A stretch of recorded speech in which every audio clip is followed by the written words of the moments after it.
नमस्कार दोस्तों, मैं वैभव शराज आपका स्वागत करता हूं तक्षशिला ट्यूटोरियल के ऑनलाइन चैनल पे। दोस्तों, हम लोग बात कर रहे थे क्लास 12th के फिजिक्स के चैप्टर नंबर 9 के बारे में, जिसका नाम है किरण प्रकाशिकी एवं प्रकाशिकी यंत्र। इसमें दोस्तों हम लोग लेक्चर 9.15 तक कंप्लीट कर चुके थे। आज हम लोग बात करेंगे लेक्चर 9.16 के बारे में। दोस्तों, आज के सेशन का जो हमारा टॉपिक है वो बिल्कुल एक फ्रेश टॉपिक है और काफी इंपॉर्टेंट है, क्योंकि यहां से एक क्वेश्चन जो आज टॉपिक कराया जाएगा, ठीक है, आज जो मैं आपको समझाने वाला हूं वो आपको एग्जाम में लॉन्ग क्वेश्चन में यानी कि 5 मार्क्स में आपको मिल सकता है। ठीक है, और इस पे क्वेश्चंस भी होते हैं, न्यूमेरिकल भी होते हैं, तो वो भी आएगा। और सबसे इंपॉर्टेंट बात कि इसके बाद जो हम लोग नेक्स्ट टॉपिक पढ़ेंगे, उस नेक्स्ट टॉपिक में भी क्या होने वाला है, इस का फॉर्मूला, यहां से जो फॉर्मूले निकलेंगे इसके फॉर्मूले वहां काम आएंगे। ठीक है, तो ये टॉपिक जो है काफी इंपॉर्टेंट है। तो सबसे पहले देखिए, यहां पे मैंने इसलिए स्टार बना रखा है। ठीक, चलिए, तो एक नई चीज आज हम सीखेंगे कि हमने लेंस पढ़ा, दर्पण पढ़ा, ठीक है, अब हम समझेंगे कि प्रिज्म क्या होता है। ओके, चलिए दोस्तों, तो प्रिज्म को समझने से पहले सबसे पहले तो ये जान लीजिए, प्रिज्म की एक डेफिनेशन देंगे। ठीक है, और मैं आपको बता रहा हूं, जो प्रिज्म की डेफिनेशन मैं दूंगा, अभी हम आपको जो प्रिज्म की डेफिनेशन बताएंगे वो प्रिज्म की डेफिनेशन 100% करेक्ट नहीं है, ये भी बता दूं। ठीक है, जब तक आप 12वीं क्लास में पढ़ रहे हैं तब तक के लिए तो सही है, लेकिन जैसे आप हायर स्टडीज में जाएंगे, यहां जो हम लोग डेफिनेशन सीख रहे हैं वो डेफिनेशन काम नहीं आएगी। ठीक है, तो अभी के लिए जो डेफिनेशन है मैं आपको पहले बता दे रहा हूं, ये आगे ये डेफिनेशन पूरी तरह से सही नहीं है, आगे आपको इसके अपवाद देखने को मिलेंगे। ठीक है, तो देखिए, तब तक के लिए सीखते हैं कि प्रिज्म क्या है। ठीक है, देखिए, कहते हैं कि प्रिज्म जैसे लेंस क्या था, एक प्रकार का पारदर्शी माध्यम था। पारदर्शी माध्यम को हम लोग प्रकाशीय माध्यम बोलते हैं। बोला था ना कि लेंस क्या होता है, एक ऐसा प्रकाशिक माध्यम होता है जो दो वक्राकार अथवा एक वक्राकार और एक समतल पृष्ठ के बीच में प्रतिबंधित होता है। ठीक है, उसी प्रकार ये भी क्या होता है, एक पारदर्शी माध्यम होता है, जिसे हम लोग प्रकाशिक माध्यम बोलेंगे। तो प्रिज्म एक प्रकार का कैसा पारदर्शी यानी कि प्रकाशिक माध्यम है, जो दो त्रिभुजाकार तथा 3 आयताकार पृष्ठों के मध्य परिबंधित होता है। ठीक है, एक बार फिर समझेंगे, प्रिज्म क्या होता है। प्रिज्म एक ऐसा प्रकाशिक माध्यम है जो 2 त्रिभुजाकार अथवा एवं 3 आयताकार पृष्ठों के मध्य प्रतिबंधित होता है। सपोज करिए आपके पास 3 आयताकार पृष्ठ है, 3 आयताकार पृष्ठ में से एक आयताकार पृष्ठ को यहां लगाइए, एक को यहां लगाइए, एक को नीचे लगा दीजिए, कैसे झोपड़ी टाइप की बन जाएगी। ठीक है, अब आपकी तरफ वाला हिस्सा, इधर वाला हिस्सा वो एक त्रिभुज के रूप में दिखेगा। ठीक है, तो वहां पे 2 त्रिभुजाकार सतह हो जाएगी। ठीक है, तो प्रिज्म क्या बना, प्रिज्म है क्या, एक ऐसा प्रकाशिक माध्यम है जो 2 त्रिभुजाकार और 3 आयताकार पृष्ठों के बीच में परिबंधित है। ठीक है, अच्छा, अब यहां पे देखिए, जो आपको प्रिज्म बना के दिखाया गया है, ये प्रिज्म क्या है, ये आपको सामने से दिखाया गया है, इसलिए आपको ये पहली वाली जो त्रिभुज एक जो सतह दिख रही है वो एक त्रिभुजाकार है। ठीक है, आयताकार सतह जो होगी वो उसके साइड में होगी, उसको मैं बना नहीं सकता, इसलिए आप इसको देख नहीं पा रहे हैं। ठीक है, क्योंकि 3D डायग्राम जो है वो 2D में कैसे बनेगा। अच्छा, इतनी बात समझ में आ गई। तो प्रिज्म के बारे में हमने ये चीज पढ़ ली। ठीक है, अब प्रिज्म से जुड़ी कुछ और चीजें जानेंगे। दोस्तों, प्रिज्म में मैंने बोला 3 आयताकार सतह होती है। ठीक है, जो 3 आयताकार सतह होती है उसमें से एक आयताकार सतह को थोड़ा सा रफ यानी कि खुरदुरा बनाया जाता है। ठीक, क्यों, क्योंकि जब भी हमें प्रिज्म को रखना हो तो हम उसको देख लें कि हाँ भाई, ये वाली साइड जो है वो थोड़ी सी रफ दिख रही है, मतलब आपको किसी भी सरफेस पे जब प्रिज्म को रखना होगा तो वैसे ही रखेंगे। ठीक है, प्रिज्म को जब भी रखना होगा उसी सतह के सहारे रखेंगे, बाकी 2 सतहों के सहारे नहीं रखेंगे। क्योंकि ऐसा इसलिए किया जाता है कि अगर मान लीजिए आप सतह को अगर हम रफ नहीं बनाएंगे, अगर हमने सतह को रफ नहीं बनाया तो पहचान तो कोई रहेगी नहीं। कभी पता चला इस सतह के सहारे रख दिया प्रिज्म को, कभी उस सतह के सहारे रख दिया, तो क्या होता है दोस्तों, हमारे हर सरफेस पे थोड़ी बहुत डस्ट हो सकती है, और वो डस्ट पे जब हम प्रिज्म को रखेंगे, उठाएंगे, धरेंगे, तो उसमें क्या होता है, प्रिज्म के सतह पर स्क्रैचेस आ सकते हैं। जब प्रिज्म की सतह पर स्क्रैच आएंगे तो उससे अपवर्तन ठीक से हो नहीं पाएगा और वो प्रिज्म बेकार हो जाएगा। तो इसीलिए 3 सतहों में से एक सतह को खुरदुरा बनाते हैं, ताकि देखने वाला समझ जाए कि हाँ भाई, ये सतह खुरदुरी है। अब जब भी प्रिज्म को रखना हो हमेशा उसी सतह के सहारे रखिए, बाकी 2 सतह के सहारे नहीं रखना है। ठीक है, तो प्रिज्म की एक सतह को 3 आयताकार सतह में से एक आयताकार सतह को खुरदुरा बनाते हैं। प्रिज्म को सदैव उसी सतह के सहारे रखा जाता है। ठीक है, शेष अन्य दो आयताकार सतह जो होती है वो चमकदार होती है एवं साफ होती है। ठीक है, उन दोनों सतहों से हमेशा अपवर्तन होता है और प्रिज्म की इन्हीं दोनों सतहों को हम लोग क्या बोलते हैं, इनको हम लोग बोलते हैं अपवर्ती सतह। आप दोस्तों डायग्राम में देख पा रहे होंगे, यहां प्रिज्म की जो ये जो आयताकार आपको सतह दिख रही है, इसमें देखिए तीन जो त्रिभुजाकार सतह दिख रही है, इसके साइड में तीनों तरफ आयताकार सतह होगी, पहली, दूसरी और ये तीसरी। ये पहली आयताकार सतह है, ये दूसरी आयताकार सतह है और ये तीसरी। ठीक है, बात समझ में आ गई। अच्छा, ये जो पहली आयताकार सतह है ये चमकीली होगी, चमकदार होगी, ये भी चमकदार होगी, साफ होगी, लेकिन ये वाली सतह थोड़ी सी खुरदुरी होगी, तभी हमने प्रिज्म को इसके सहारे रखा हुआ है। ठीक है, अब दो सतह जो चमकदार है इन्हीं के सहारे हमेशा अपवर्तन होता है। ठीक, अच्छा, और इन दोनों सतहों को हम लोग क्या बोलते हैं, प्रिज्म की अपवर्ती सतह, यानी कि refracting surface of a prism. ठीक है, अब देखिए इन दोनों अपवर्ती सतहों के बीच में जो कोण बन रहा है उसे हम लोग क्या बोलते हैं, उसे हम लोग बोलते हैं प्रिज्म कोण। ठीक है, उसके तीन नाम है, पहला बोलते हैं प्रिज्म कोण, दूसरा हम लोग बोलते हैं प्रिज्म का अपवर्तन कोण, इसका तीसरा नाम होता है एपेक्स। ठीक है, ये तीनों नाम से जानते हैं, ये वाला नाम आपको बहुत कम सुनने को मिलेगा। ठीक है, लेकिन टीचर्स आपसे वाइवा में पूछ सकते हैं। ठीक है, कि एपेक्स क्या होता है। अब आपको नहीं पता है तो आप कंफ्यूज होंगे, जबकि आपको पता है, लेकिन आपको ये चीज नहीं पता है कि एपेक्स वही है जो प्रिज्म कोण है। आपको प्रिज्म कोण की डेफिनेशन आती होगी, टीचर एपेक्स पूछ लेंगे तो आप कंफ्यूज जाएंगे। तो ये नाम भी समझ लीजिए कि प्रिज्म कोण ही एपेक्स है। ठीक है, तो प्रिज्म की दो अपवर्ती सतहों के बीच में जो एंगल बनता है, जो कोण बनता है, उसे हम लोग प्रिज्म कोण कहते हैं। और प्रिज्म कोण को, एपेक्स को हमेशा ए से लिखते हैं, इसीलिए मैंने ये वाली साइड को ए लिख दिया। अब ये बी, ये सी, या फिर उल्टा कर लीजिए, इसे बी बना लीजिए, इसे सी बना लीजिए, कोई दिक्कत नहीं। ठीक है, अब देखिए दोस्तों, ये तो हो गई प्रिज्म के बारे में चर्चा। अब हम लोग क्या करेंगे, प्रिज्म के लिए अपवर्तन का सूत्र निकालेंगे, और ये टॉपिक इसी में जुड़ा हुआ है। ठीक, अब प्रिज्म के लिए अपवर्तन का सूत्र निकालेंगे, तो दोस्तों इसके लिए हमको क्या करना पड़ेगा, इसके लिए हमको एक डेरिवेशन करना पड़ेगा। डेरिवेशन स्टार्ट करने से पहले यहां जो डायग्राम बना हुआ है इसकी व्याख्या करनी है। क्या बोलेंगे कि माना ए बी सी क्या है, किसी प्रिज्म का, ठीक है, किसी प्रिज्म के अनुप्रस्थ काट का चित्र है। ठीक, और सतह ए बी सी जो है वो एक त्रिभुजाकार सतह को प्रदर्शित कर रही है। ठीक, अब देखिए इस प्रिज्म की सतह ए बी पर कोई प्रकाश किरण पी क्यू आई आपतन कोण से आपतित होती है। ठीक है, अपवर्तन के पश्चात यह प्रकाश किरण प्रिज्म के भीतर गति करती है। ठीक है, और यहां पे एक चीज समझ लीजिएगा, अभी मैं आगे आपको बताऊंगा। ठीक है, ये प्रकाश किरण जब अपवर्तित होगी, आप समझ रहे दोस्तों, अंदर ये प्रिज्म किसका बना है, ये प्रिज्म बना होगा कांच का। ठीक है, कांच का होगा या फाइबर का होगा, जो भी है दोस्तों। बाहर तो वायु है, क्योंकि बाहर कोई माध्यम मैंने नहीं बोला, तो बाहर क्या है, बाहर वायु है। ठीक है, अब आप समझिएगा, जब प्रकाश किरण वायु से कांच में, मतलब विरल से सघन में जाएगी, क्योंकि मैंने आपको बताया था जिसका अपवर्तनांक ज्यादा वो सघन, जिसका अपवर्तनांक कम वो विरल। भाई वायु का अपवर्तनांक तो सबसे कम होता है, कितना होता है, n बराबर हमेशा 1 ही तो होता है। ठीक है, अब अंदर चाहे जो भी माध्यम हो, सारे माध्यम वायु की तुलना में सघन है। तो कहने का मतलब क्या है, जब प्रकाश किरण वायु से कांच में जा रही है, मतलब कम अपवर्तनांक वाले माध्यम से अधिक अपवर्तनांक वाले माध्यम में जा रही है, मतलब कि विरल से सघन में जा रही है, तो वो अभिलंब की ओर झुक जाएगी। देखिए प्रकाश किरण को PQ, प्रकाश किरण ये जो आपतित हो रही है ये है PQ, इसको जाना चाहिए बिल्कुल सीधे, लेकिन क्या हुआ, ये अभिलंब की ओर झुक गई। अभिलंब क्या है, ये अभिलंब है। ठीक है, इसको हम लोग एक नाम दे सकते हैं, इसको बोल दिया N, इसको बोल दिया N डैश। तो दोस्तों यहाँ पे आपको अभिलंब दिख रहा है EN जो अभिलंब है वो क्या है, ये अभिलंब है। ठीक है, अब ये प्रकाश किरण को सीधे जाना चाहिए, लेकिन ये अभिलंब की ओर थोड़ा सा झुक गई। अभिलंब देखिए कांच के अंदर आ गई है प्रकाश किरण। ठीक है, प्रकाश किरण कांच के अंदर आ गई है, तो ये देखिए अभिलंब का वो हिस्सा जो कांच के अंदर है वो ये है ना, तो इसकी ओर झुकेगी। ठीक है, और कांच के अंदर आने पर ये अभिलंब हो जाएगा,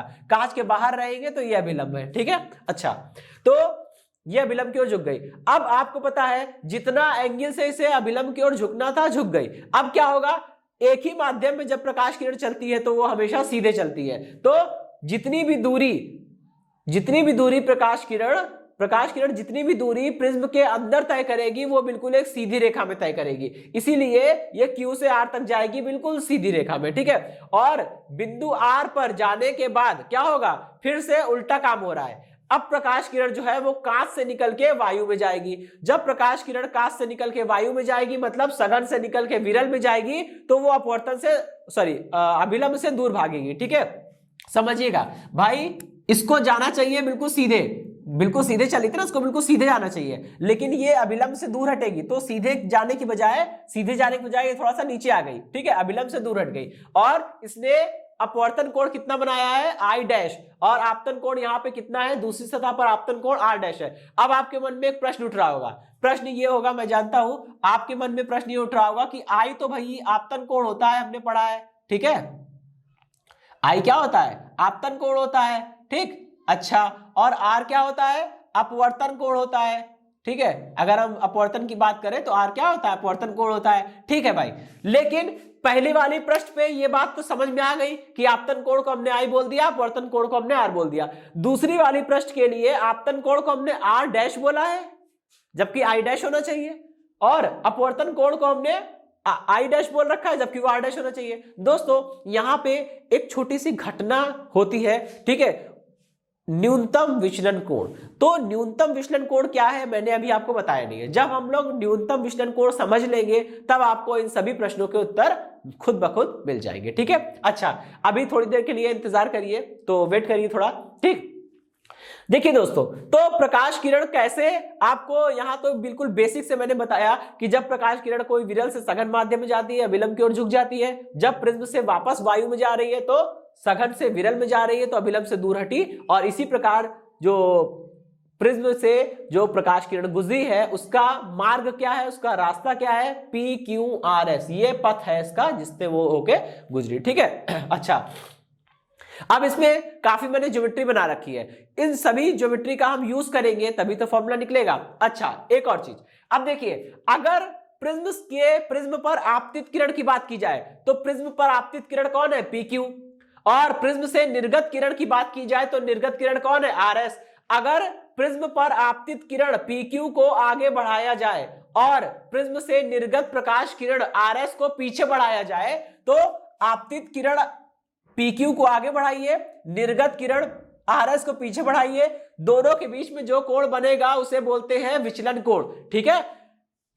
कैसे परिभाषित करेंगे, किसी प्रिज्म की सतह पर आपतित प्रकाश किरण को आगे बढ़ाने पर तथा निर्गत प्रकाश किरण को पीछे बढ़ाने पर उनके मध्य जो कोण बनता है उसे हम लोग क्या बोलते हैं, विचलन कोण कहते हैं, ठीक है। अब दोस्तों अगर हम बात करें विचलन कोण की तो, ठीक है दोस्तों। अच्छा, अब देखिए बात हो रही है विचलन कोण की, तो विचलन कोण क्या है समझ में आ गया कि प्रिज्म पर आपतित किरण को आगे बढ़ाने पर और निर्गत किरण को पीछे बढ़ाने पर उनके मध्य बनने वाले कोण को क्या बोलते हैं, विचलन कोण कहते हैं। अच्छा, अब विचलन कोण न्यूनतम कब होगा, ठीक है, उसके बारे में बात करना है, क्योंकि मैंने बोला था हम न्यूनतम विचलन कोण के बारे में आपको समझाएंगे, ठीक है। कहते हैं कि अगर प्रिज्म पर आपतित किरण के लिए जो आपतन कोण होता है, अगर प्रिज्म पर आपतित प्रकाश किरण के लिए आपतन कोण I के मान को बढ़ाते जाएं, अगर I के मान को आप बढ़ाते जाओगे तो आप देखेंगे कि डेल्टा का मान मतलब जो विचलन कोण को डेल्टा से लिखते हैं ना, ठीक है, इस तरह से। देखिए दोस्तों, दो डेल्टा होते हैं, इस तरह का डेल्टा आपने पढ़ा होगा, इसको बोलते हैं डेल्टा, और इस तरह का डेल्टा नहीं पढ़ा होगा, इसको बोलते हैं क्रोनेकर डेल्टा, ठीक है, क्रोनेकर डेल्टा।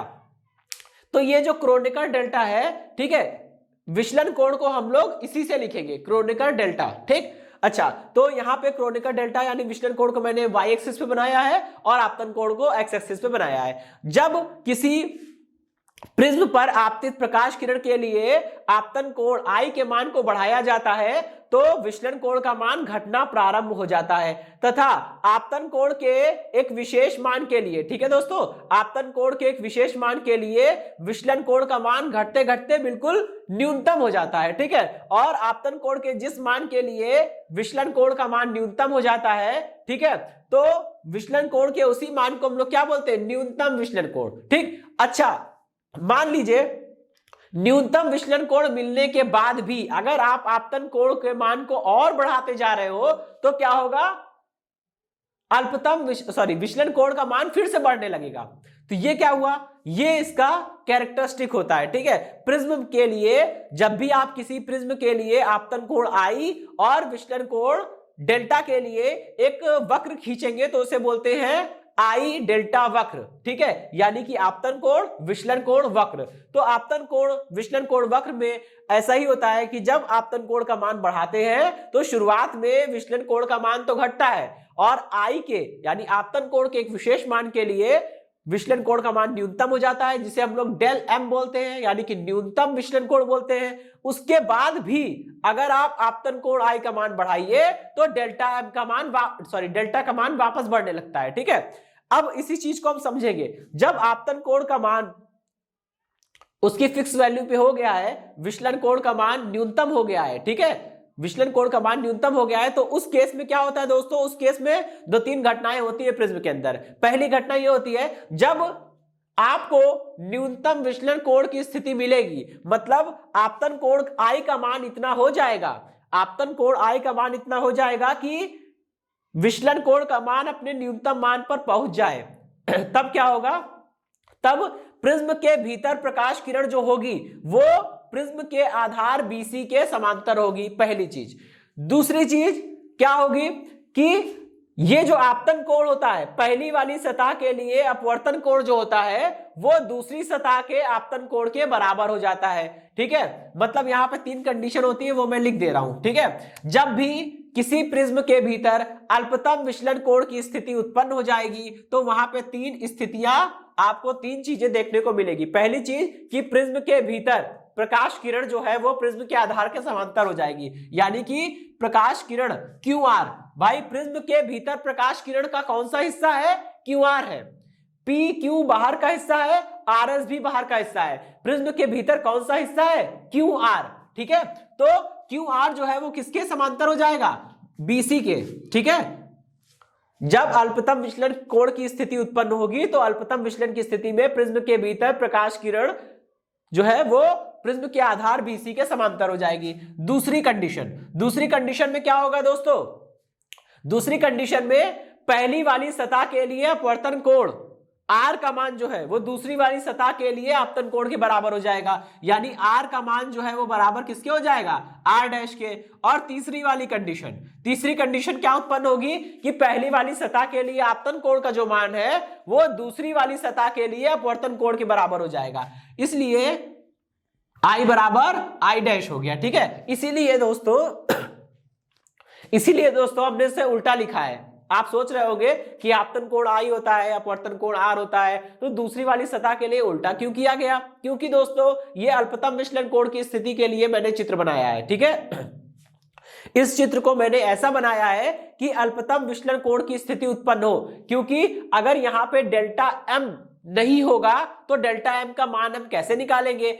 इस फॉर्मूले में जो फॉर्मूला हमें ड्राइव करना है इसमें देखिएगा डेल्टा एम भी आएगा, और डेल्टा एम आने के लिए यहां पे डेल्टा एम वाली स्थिति उत्पन्न करनी होगी। और हमको पता है अगर हम यहां पे डेल्टा एम बनाया है और प्रिज्म के भीतर प्रकाश किरण को आधार बीसी के समांतर नहीं दिखाया है, मान लीजिए ये क्यू आर जो है वो बिल्कुल समांतर ना होके थोड़ी सी ऐसे तिरछी बनाई होती तो टीचर इसको देखकर ही काट देते, क्योंकि ये डायग्राम गलत हो जाता। ठीक है, छोटी छोटी चीजों का भी मतलब होता है। तो मैंने यहां पे अल्पतम विचलन कोण दिखाया है, इसीलिए प्रकाश किरण क्यू आर को आधार बीसी के समांतर दिखाया है, और यहां पे दूसरी सतह पर आपतन कोण का मान पहली सतह के अपवर्तन कोण के बराबर है और दूसरी सतह पर अपवर्तन कोण का मान पहली सतह के आपतन कोण के बराबर है। ठीक है, चलिए अब हम लोग डेरिवेशन करते हैं और इसके लिए एक फॉर्मूला निकालेंगे। ठीक है, सबसे पहले तो दोस्तों हम जानते हैं कि प्रिज्म किसी भी माध्यम का बना हो, ठीक है,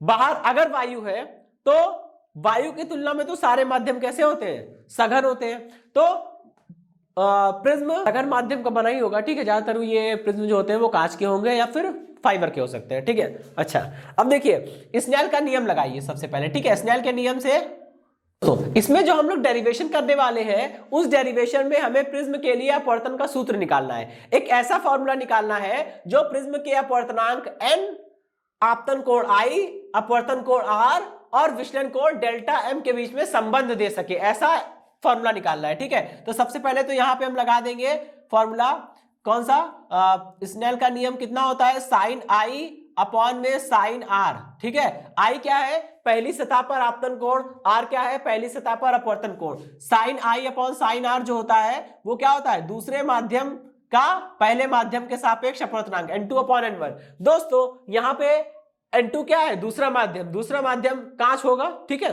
सामान्य तौर से, और पहला माध्यम तो वायु है। ठीक है, N2 अपॉन N1 को हम लोग डायरेक्ट N भी लिख सकते हैं, और कहीं भी N लिखा हो तो समझिएगा, एक बार उसको चेक कर लीजिएगा, जो भी क्वेश्चन में आसपास जो भी दिया हो उसको पढ़ के एक बार क्लियर कर लीजिएगा कि N है क्या, N निरपेक्ष अपवर्तनांक है या फिर N का मतलब N2 अपॉन N1 है, क्योंकि कहीं कहीं N का मतलब N2 अपॉन N1 भी होता है। आपको याद होगा जब हमने गोलीय उत्तल और गोलीय अवतल पृष्ठ पर अपवर्तन का सूत्र निकलवाया था तो हमने N2 अपॉन N1 को N मान लिया था लास्ट में, ठीक है, और वो फॉर्मूला जो आया था N अपॉन V माइनस का 1 upon U is equal to N minus 1 upon में R। ठीक है, तो वहां पे हमने N2 अपॉन N1 को N माना था, वही चीज बोल रहा हूं, एक बार क्लियर कर लीजिए। तो ये हो गया sine i upon sine r is equal to N। Equation number 1, जहां N क्या है, N है प्रिज्म के पदार्थ का वायु के सापेक्ष अपवर्तनांक। और दोस्तों आपको पता है अगर किसी भी माध्यम का वायु के सापेक्ष अपवर्तनांक निकालते हैं तो वो कैसा अपवर्तनांक होता है,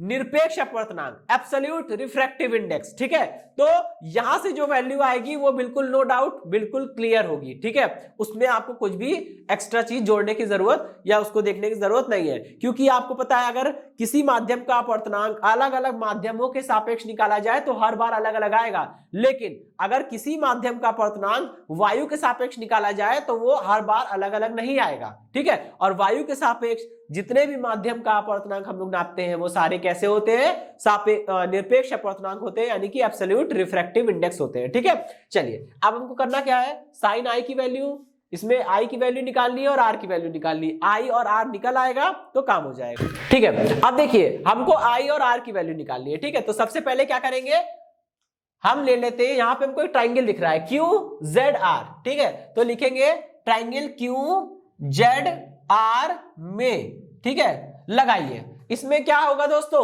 आपको पता है किसी त्रिभुज के दो अंतःकोणों का योग वाह्य कोण के बराबर होता है। यहां पे ट्राइंगल बन रहा है क्यू जेड आर, इसमें देखिए पहला अंतःकोण दूसरा अंतःकोण को जोड़ेंगे तो ये लास्ट वाला वाह्य कोण बन जाएगा। ठीक है, del m is equal to कितना हो जाएगा, आई माइनस का आर, ठीक है, प्लस आई डैश माइनस का आर डैश। अच्छा, अभी देखिए इसको थोड़ा सा अरेंज कर लेते हैं, del m is equal to i plus i dash को साथ में ले लेते हैं। ठीक है, आई प्लस आई डैश को साथ में ले लिया और माइनस को बाहर निकाल दिया, आर प्लस आर डैश को साथ में ले लिया, इक्वेशन नंबर 2 हो गई भाई। ठीक है, अच्छा अभी हमको करना क्या है, अब इसको यहीं पे स्टॉप कर दीजिए। अब हम लोग देखिए यहां पे एक चतुर्भुज दिख रहा है क्यू ए आर ई। ठीक है, क्यू ए आर ई में क्या होगा, एंगल ए प्लस, ठीक है, या ए लिख दे रहा हूं डायरेक्ट। ठीक है, ए प्लस, अब ये वाला कोण कैसे लिखेंगे, ए क्यू ई प्लस ये वाला कोण कितना है, ई है, प्लस ये वाला कोण कैसे लिखेंगे, ई आर ए या ए आर ई, जो भी आप लिखना चाहें। ठीक है, एंगल ई आर ए। ठीक है, अब आपको पता है दोस्तों चतुर्भुज के चारों कोणों का योग कितना होना चाहिए, 360 होना चाहिए, तो 360 हो गया ये। ठीक है, अब देखिए a प्लस ई। ठीक है भाई, इतना तो समझ में आ गया, a प्लस ई को हमने एज इट इज लिख दिया। अभी देखिए a क्यू ई, भाई a क्यू ई ये क्या है, ये तो बिल्कुल 90 होगा, कैसे, क्योंकि ये अभिलंब है। क्या है ये, अभिलंब है ना, देखिए ई एन क्या है, अभिलंब है, और अभिलंब जो होता है वो हमेशा तल के लंबवत होता है। ठीक है, अपवर्ती सतह के लंबवत होता है अभिलंब। तो दोस्तों यहां पे एंगल ए क्यू ई जो है वो 90 हो जाएगा। ठीक है, ए क्यू ई 90 हो गया, ई आर ए क्या हो जाएगा, वो भी 90 हो जाएगा, क्योंकि ई एन डैश क्या है, वो भी क्या है, एक अभिलंब है, और अभिलंब जो होता है वो अपवर्ती सतह के लंबवत होता है, तो ये भी 90 हो जाएगा। यहां से आपको क्या मिलेगा, यहां से मिल जाएगा a plus e is equal to 180। अच्छा भाई, समझ में आ गया। चलिए अब ये हो गई क्वेश्चन नंबर 3, इतना हो गया। हम अभी हमको क्या करना है, अब हमको ये वाला ट्राइंगल ले सकता हूं मैं, क्यू आर ई, ठीक है, ट्राइंगल क्यू आर ई, ठीक है। इसमें क्या करेंगे, देखिए त्रिभुज के तीनों कोणों का योग कितना होता है, 180 होता है। तो यहाँ पे पहला कोण कितना है, त्रिभुज का पहला कोण, यहाँ पे ये जो एंगल लिया, ट्राइंगल लिया मैंने क्यू आर ई, इसमें ये पहला एंगल है आर, दूसरा है r dash, r plus are dash plus तीसरा कोण है ई, ये तीनों को जोड़ने पर कितना आएगा, 180 आएगा, ठीक है, 180 डिग्री। ये इक्वेशन नंबर 4 हो गई। अब जरा देखिए इक्वेशन नंबर 3 और इक्वेशन नंबर 4, ये दोनों ही 180 के बराबर है। तो क्या करेंगे, इक्वेशन नंबर 3 और 4 की तुलना करेंगे, समीकरण 3 व समीकरण 4 की तुलना करेंगे, ठीक है। समीकरण 3 व समीकरण 4, समीकरण 3 व समीकरण 4 की तुलना करने पर करिए जरा, देखिए क्या मिलता है, ठीक है। होगा क्या, ये देखिए दोनों के राइट हैंड साइड तो बराबर है, लेफ्ट हैंड साइड बराबर कर दीजिए। मतलब आपको यहां पे क्या लिखना है, समीकरण 4 का लेफ्ट हैंड साइड क्या है, R plus are dash plus E, ठीक है, इज इक्वल टू समीकरण 3 का लेफ्ट हैंड साइड क्या है, ए प्लस ई। दोस्तों देखिए दोनों में एंगल ई कॉमन आ रहा है, ये दोनों कट भी जाएगा, कितना बचेगा, यहां से रिजल्ट आएगा R plus are dash is equal to A, ठीक है। ये क्वेश्चन नंबर 5 हो गई, ठीक है। अच्छा अभी देखिए, अभी यहां क्या करना है हमको, अब हमको बोलना है अल्पतम विचलन कोण की स्थिति में, ठीक है। अल्पतम विचलन कोण की स्थिति में दोस्तों, अल्पतम विचलन कोण की स्थिति में क्या होगा, पहली बात तो कि विचलन कोण डेल का मान डेल एम के बराबर हो जाएगा, ठीक है। अल्पतम विचलन कोण की स्थिति में क्या होगा, विचलन कोण डेल का मान अल्पतम विचलन कोण डेल एम के बराबर हो जाएगा, डेल बराबर डेल एम। दूसरा क्या हो जाएगा, आपतन कोण आई का मान जो है वो आई डैश दूसरी सतह के अपवर्तन कोण आई डैश के बराबर हो जाएगा। और क्या होगा, पहली सतह पर अपवर्तन कोण आर का मान दूसरी सतह के आपतन कोण आर डैश के बराबर हो जाएगा, ठीक है। अब हमको करना क्या है, हमको केवल इतना काम करना है कि यहां से इनकी वैल्यूज निकालनी है, ठीक है। चलिए तो समीकरण 5 को वापस कॉल करेंगे, समीकरण 5 से, ठीक है। देखिए दोस्तों, जब r बराबर r डैश है तो समीकरण 5 में अगर मैं r डैश की जगह भी r लिख दूं तो कोई दिक्कत तो नहीं है। जब r और r डैश बराबर है तो समीकरण 5 में r डैश की जगह पे अगर मैंने r लिख दिया है तो क्या दिक्कत है, ठीक है। पहले समीकरण 5 को उतारा, अब क्या करेंगे, r तो लिखेंगे, इस वाले r डैश की जगह भी r लिख देंगे क्योंकि अल्पतम विचलन कोण की स्थिति में दोनों बराबर होते हैं, ठीक है। ये हो गया। अच्छा यहां से r की वैल्यू क्या मिल जाएगी, यहां से आपको r की वैल्यू मिल जाएगी a/2, ठीक है। यहां से देखा आपने, आपको r की वैल्यू मिल गई है, ठीक है। अब हम लोग क्या करेंगे, इसको ध्यान में रखिएगा, ये क्वेश्चन नंबर 6 हो गई। अब समीकरण नंबर 2 पर चलेंगे, ठीक है। थोड़ी सी जगह कम पड़ गई, मैं इसको रफ करता हूं। चलिए दोस्तों, अब समीकरण 2 से समीकरण 2 की बात करेंगे। समीकरण 2 क्या थी, del m is equal to i plus i dash, ठीक है, माइनस ब्रैकेट के अंदर r प्लस आर डैश, यही तो था ना।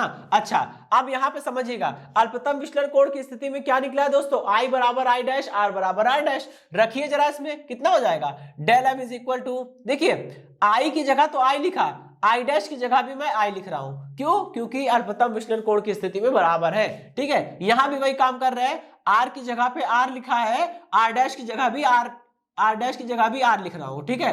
कितना हो जाएगा, ये हो जाएगा del m is equal to, यहां पे निकल के आया 2i, ठीक है। और आपको दोस्तों पता है r प्लस आर, देखिए, ठीक है, r प्लस आर कितना हो गया, a के बराबर है, तो यहां पे लिख दिया a, ठीक। अच्छा अब यहां से जरा i की वैल्यू निकालिए तो कितना आएगा, i बराबर आ जाएगा, पहले तो यहां से 2i इज इक्वल टू कितना हो जाएगा, डेल m प्लस a, ठीक है। यहां से i कितना आ जाएगा, i इज इक्वल टू आ जाएगा del m plus a upon में 2, ठीक है। ये आया i की वैल्यू, ठीक है। i की वैल्यू निकाल चुके हैं, इसे 7 बोल देंगे। अब करना कुछ नहीं है, समीकरण 1 में i की वैल्यू रख दीजिए, r की वैल्यू रख दीजिए, सॉल्व हो गया, ठीक है।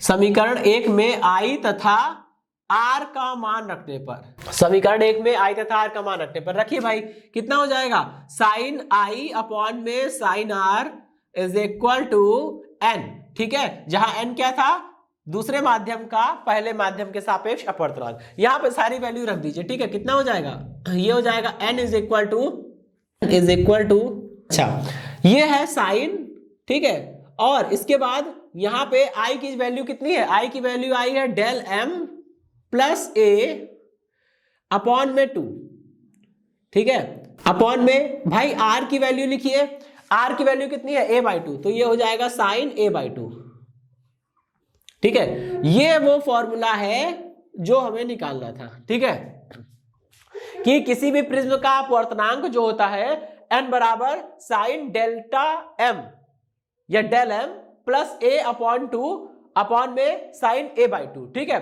अब इसमें a क्या है, प्रिज्म कोण, अपवर्तन कोण या एपेक्स, ठीक है। चलिए दोस्तों ये हो गया। अब हम लोग इसके स्पेशल केस पर बात करेंगे।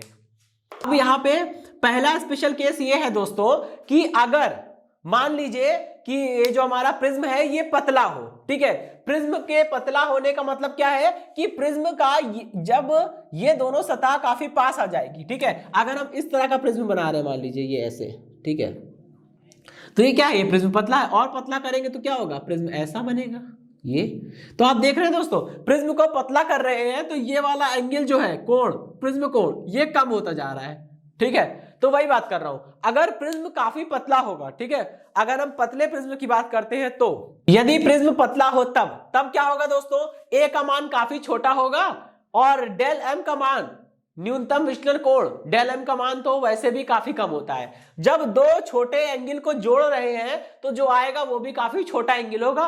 ऊपर से पहली बात तो एंगल छोटा आ रहा है, ऊपर से 2 से भाग कर रहे हैं और छोटा हो जा रहा है। तो कहने का मतलब क्या है, इस केस में यहां पे sine del m plus a upon 2 का जो मान है वो करीब करीब किसके बराबर हो जाएगा, del m plus a upon में 2।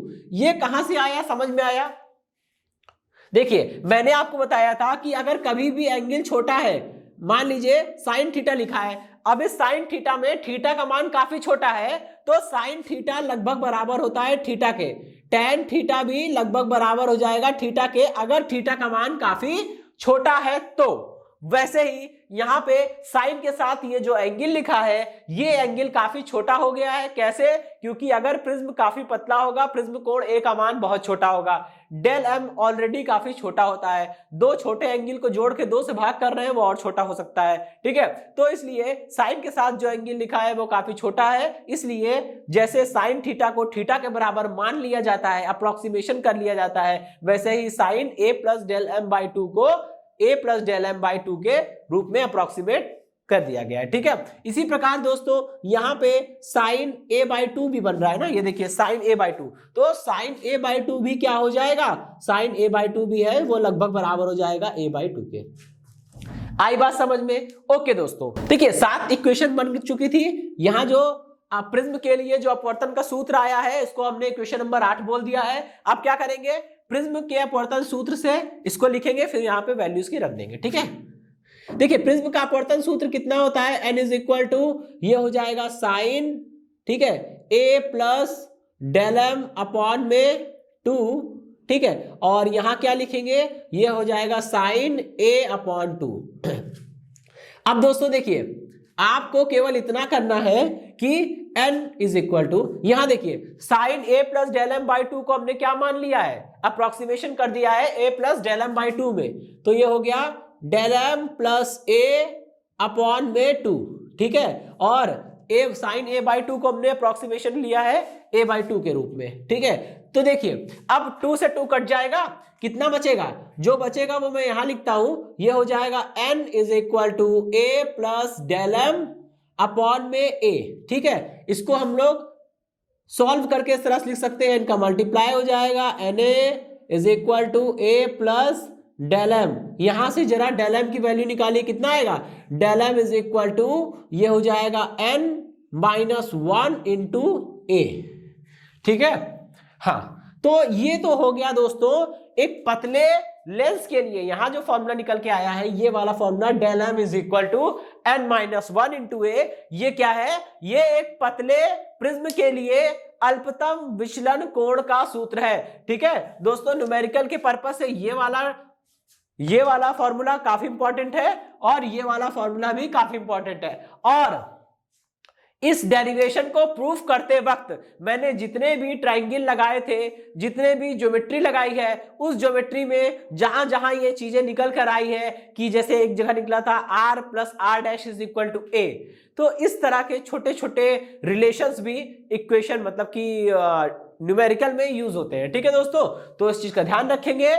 और ये सेशन इसी टॉपिक के साथ समाप्त होता है। तो दोस्तों, आज के सेशन से जुड़े नोट्स प्राप्त करने के लिए डिस्क्रिप्शन में दिए गए लिंक पर जाके क्लिक कीजिए। ओके दोस्तों, आज के सेशन में इतना ही, मिलता हूं नेक्स्ट सेशन में। धन्यवाद।